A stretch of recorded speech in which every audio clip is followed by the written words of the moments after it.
ደርሻለሁ። ምኑ ጋር ነሽ? እንደገባት አይናለ ስሚ፣ ሰው አስተዋውቅሻለሁ እያልኩሽ እንደዚህ ለብሰሽ ትመጫለሽ? ከኔ እንጂ ከልብስ የምናለው ደግሞ ይሄን ያህል ማን ቢሆን ነው? ምን አስቸኮለሽ? ታየው የለ ጸባዩ መልኩም አሪፍ ልጅ ነው። እንደዚህ ያካበድሽለት ልጅ አይቼው ያው መጣ። እንዲሁ አንቺ ቁጭ በይ እንጂ እንደፈራሁት ገና እንዳየሽው በሴት ልጅ ነሽ። ኮስተር በይ።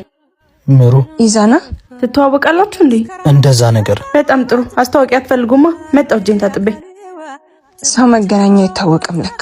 ማን ገና ይመስሎሽ ነበር ዘግተሽኝ የጠፋሽው? አይደለም። እና ያለ ምክንያት ገፍቶ መሄድን ምን አመጣው? አስፈራኸኝ። እንዴት? ብዙ ፈላጊ ያለ ትመስላለህ። እሱ ደግሞ ያስፈራል። ብዙ ፈላጊ ቢኖረኝ የምፈልግሽ አንቺ ካልፈለግሽኝ ምን ዋጋ አለው? ብትፈልገኝማ ዝም አትልም። ቢያንስ ትሞክር ነበር።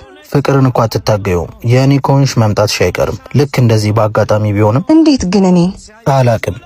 ለመታየት አለመሞከርሽ፣ ትኩረት አለመፈለግሽ። እናንተ ገና ከመሄድ ረሳችሁኝ አይደል? እዚህ በጣም ቆየን። በል ተነሱ እንሂድ። አይ እናንተ ሂዱ፣ እኔ እንኳን እቸኩላለሁ። ሰላም ልበላችሁ ብዬ ነው የመጣሁት። ትንሽ አትቆይም? ቆይ ወዴት ነው እንደዚህ ቸኩለ? ጾም አይደል? ቤተክርስቲያን መሄድ አለብኝ።